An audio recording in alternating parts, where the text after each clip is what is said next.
Mu kuvuga rero ko abagore niho habaho kumena amabanga ku buryo bwo mu rwego rwo hejuru. Urumva umugore yari kuvuga aravuga akaryoherwa agashiduka yavuze n'ibitari ngombwa. Hanyuma ubushakashatsi bukanagaragaza ko abagabo banga abagore bagira amagambo menshi mu kanwa kabo. Abagabo ntibakunda umugore ugira amagambo menshi. Kuvuga cyane rero bibamo no kuvuga abandi, burya ngo abagabo barabizira kubi. Kwa kundi umugore akunda kuvuga nabi nka bagenzi be, cyane cyane ab'igitsina gore, ibingibi ngo abagabo barabyanga cyane. Muri make, muri kamere z'abagabo ntabwo bakunda ibintu bishobora gukurura amakimbirane. Kuri abagore bashobora kunegurana ku bijyanye n'imyenda bambaye, ku nkweto, insokozo, amashakoshi n'ibindi bitandukanye. Impamvu rero badakunda kumva amagambo nk'aya ngaya nuko abagabo ari abantu badakunda kuvuga, ntabwo ari abantu bagira amagambo menshi ugereranyije n'abagore.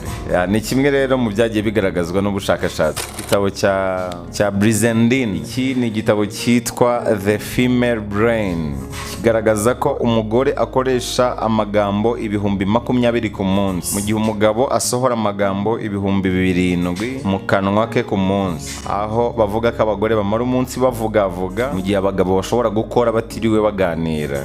Iki gitabo cyo cyasohotse muri 2006 muri kaminuza ya California San Francisco. Iki gitabo rero nicyo cyagiye cyifashishwa cyane mu kugaragaza buno bushakashatsi.